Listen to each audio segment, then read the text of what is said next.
the signs of the changing seasons, though, is the tapping of maple trees. Maple syrup is big business in Maine, and the state embraces that heritage with Maine Maple Sunday Weekend, when our sugar houses all across the state open their doors for us regular people to get a look inside. Our Katie Delaney went to Sebago to check one out. We are in the Sugar House right now here with Alan Green, president of the Maine Maple Producers Association. Alan, how are you feeling ahead of Maine Maple Sunday Weekend, and what's on tap here at Green Maple Farm? Oh, we're excited. I think it's going to be a great weekend. There'll be lots of sugar houses open, over 100 for people to visit, and all across the state. And everything from backyard producers to major sugar producers will all be open, and people have a chance to see how syrup is made.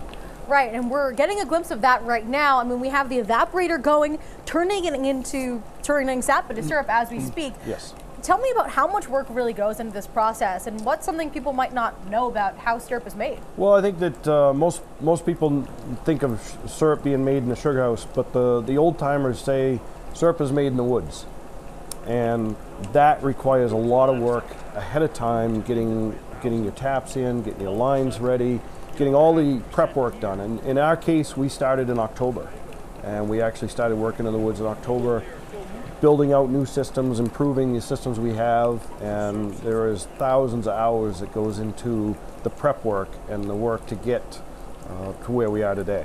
This is the easy part.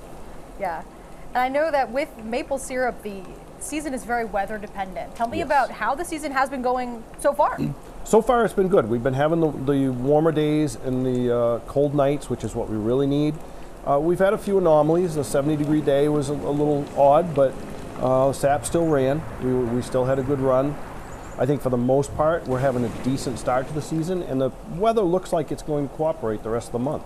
I think we're looking at least a couple, 2 to 3 more weeks here in southern Maine, and even longer, of course, in northern Maine. All right, and a good weekend ahead for Maine Maple Sunday Weekend. Alan Green, thank you so much. And you can find the full list of Maple Farms producers participating in the event this weekend at MaineMapleSunday.com. In Sebago, Katie Delaney, News Center, Maine.